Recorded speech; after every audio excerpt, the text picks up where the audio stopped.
Greetings, my esteemed audience. I am checking in from Hyperborea, a beautiful and frozen kingdom. So, as you see in the title of this video, you are a soul, you have a mind, and you have a body. Important distinction. So, we'll get straight into it, but first a message from the sponsor of this video. The greatest sponsor, the greatest clothing brand. So I am warm and cozy despite it being quite cold outside, and that's because I'm wearing the Ulrus undergarments. So do yourself a favor, do me a favor, head over immediately to legiogloria.com, place an order for the set.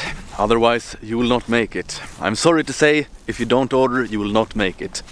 So yeah, do head over and check it out. We still have a sale going on as well, so yeah, perhaps you can find something to your liking there as well. Now, you are a soul, and this is actually simplifying the matter. I will talk about the Nordic, the Germanic soul complex in a different video, or perhaps a podcast, because it's quite detailed. The ancient Nords, the ancient Germanics, the ancient Indo-Europeans, they had profound metaphysical system, and then things were simplified with Christianity. So that's something to be said at first. But to begin, we can say that we are souls, and we have minds and bodies. So this is only my understanding of the nature of reality, of God, of the universe, of life. So take it with a pinch of salt. You can combine my insights with the insights of others, and you can think about it yourself. This is only me being out here in a beautiful landscape, schizo posting a bit. So take it for what it is, only my understanding, and you will probably encounter this thought in texts and various religious teachings and whatnot. So to just respond to the question, what religion am I usually say that I am a syncretic pagan, and the overwhelming majority of the gods and goddesses in my pantheon are Nordic, so Germanic, the Germanic pantheon that you all know, so Freya, Odin, Thor, etc. Now, that said, you are a soul. The soul is immortal, it's connected to God. So when you're born, or when you're conceived, perhaps more accurate to say, you come down from God. You, the soul, comes down to the physical body and animates it. What happens when you die, you might wonder. And of course, again, disclaimer, many words have been spoken about the matter. So again, this is just my understanding of it now. So you go back to God. The soul goes back to God, the One, the Neoplatonic One. And then you have realms of the afterlife as well, but we can talk about that in a different video. So the pointer is that we have 80 to 100 years or less, hopefully not, but hopefully we all have good long lives, and then we go back to where we came from, which is God. So that happens when you're conceived or when you're born, depending on how you view life. But yeah, that's fair to say at least, that you, the soul, you come from God, you animate a body. So me walking around right now, I am a soul, I determine my thoughts, I determine my body. Now this is actually quite hard, as I talked about in a recent video, that it's quite hard to be in charge of your thoughts, of your body. That's why you have gluttons, for example, people who have issues with various temptations, and also, like I talked about in the recent video about depression, that if you feel something like that coming on, realize that you are not your thoughts, realize that you can control your thoughts if you have enough power in your mind. And of course, since you are not your mind, you need to have control over your mind. So again, you are not your body, you are not your mind, but if you're strong enough in your soul, you as an entity, then you can control, then you can be in charge of the matter. So I usually refer to Plato's idea of his soul chariot.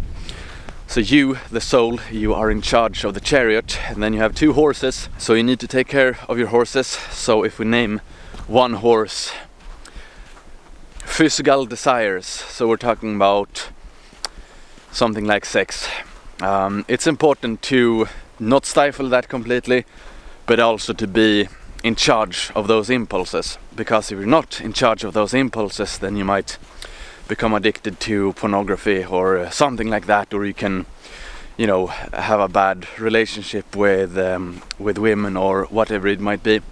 So you need to be in charge of your impulses, but you also don't need to starve them. So if a religious doctrine says that something like sex is bad, it's not bad, it's just that it needs to be kept under control, so you don't let that horse run amok and do what it wants. Same thing with, you know, food or whichever thing that can go too far. So also, speaking of the body, that you are not your body. You have a body which you can optimize if you have the will for it. Now this is important to realize, that you are not your body, because that will make you a bit more humble in a good way, a bit more grateful for what you do have. So I'm sure everyone wishes they would have, you know, some differences to their body. Some guys might want to be a bit taller, some women might want to be a bit more beautiful, etc. I wish I were so handsome that people would start crying by just looking at me.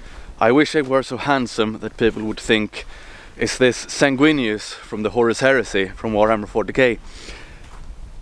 Alas, this is not the case. Is it something I lose sleep over? No, it's not, because I know it is what it is. I can do what I can. It's not something I obsess over. I try to get good sleep, good training, good diet. That's what I can do. Then of course there are those who take it too far. But in my humble opinion, beauty for a man is about performance. It's about health. It's about being, you know, your physical exterior reflects your inner thumos, your vitality.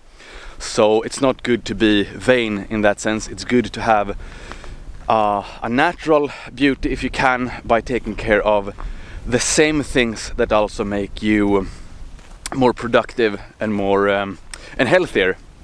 So that is a good type of focus on beauty, but it can get too far. So in that case I would say that you have a temple, you have a vehicle for your soul. Do take care of it, but also remember that the purpose of you having a vehicle is not to, you know, obsess about your looks. It is what it is. And it's also not a super attractive thing for a man to be overly obsessed with his looks. So even though you might wish for something else, maybe you wish you were a bit taller, maybe you wish you had a bit broader shoulders, maybe you wish you were a bit more handsome, it's not good to obsess about it. This is the body you have in this life for however many years, 80, 90, 100 years, 60 years, who knows.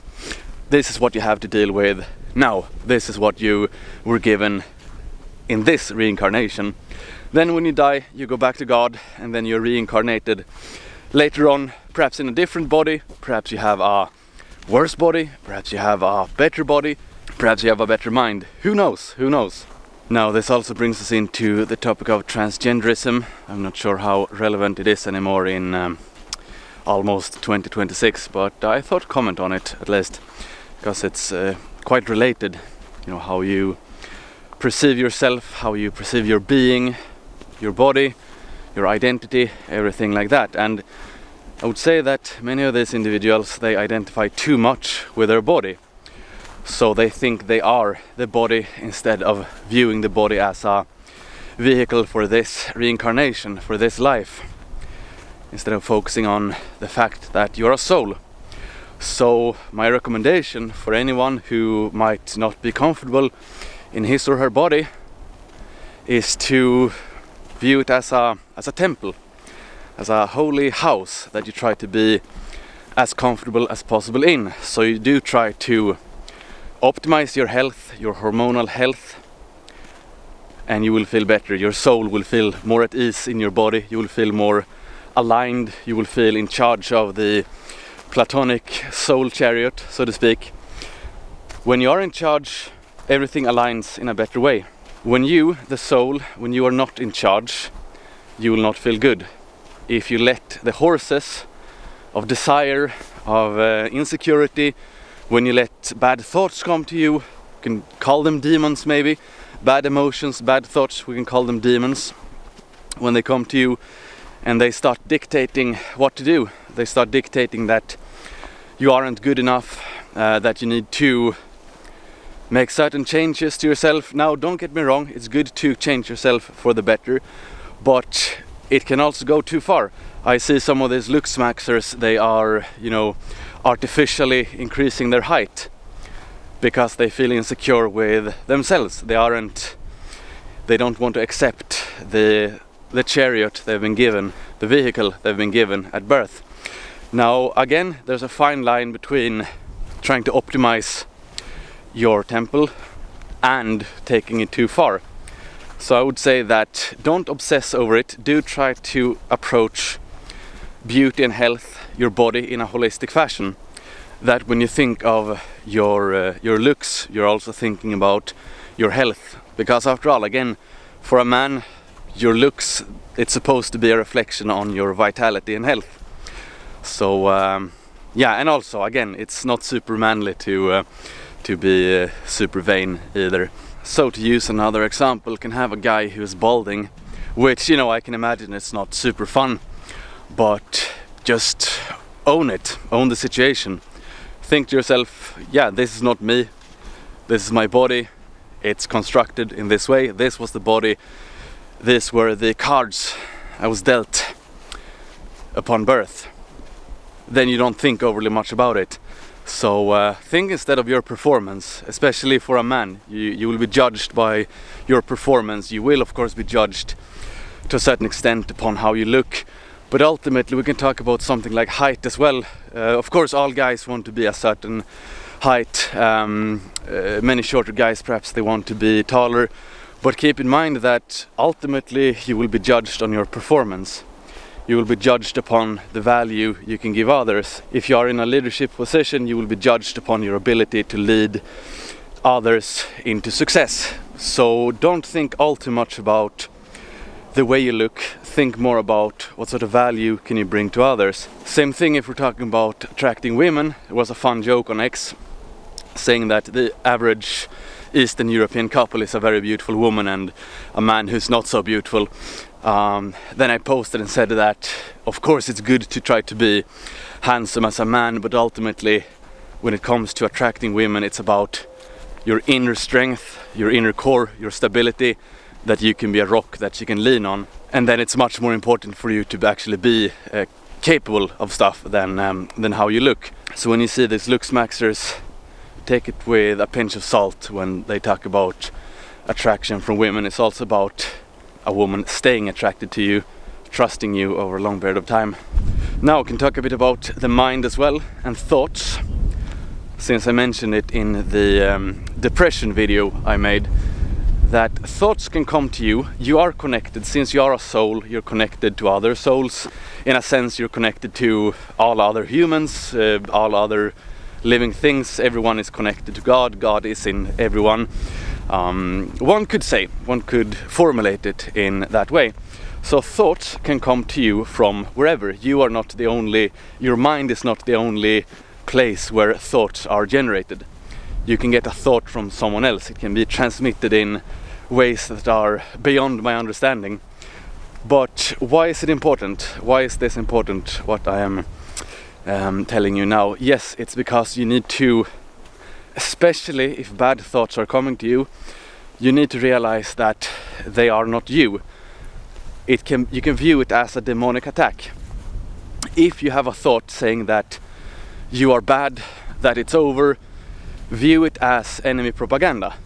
You can talk about metapolitics as well. Whenever someone says it's over for European civilization, it's enemy propaganda. That's what it is.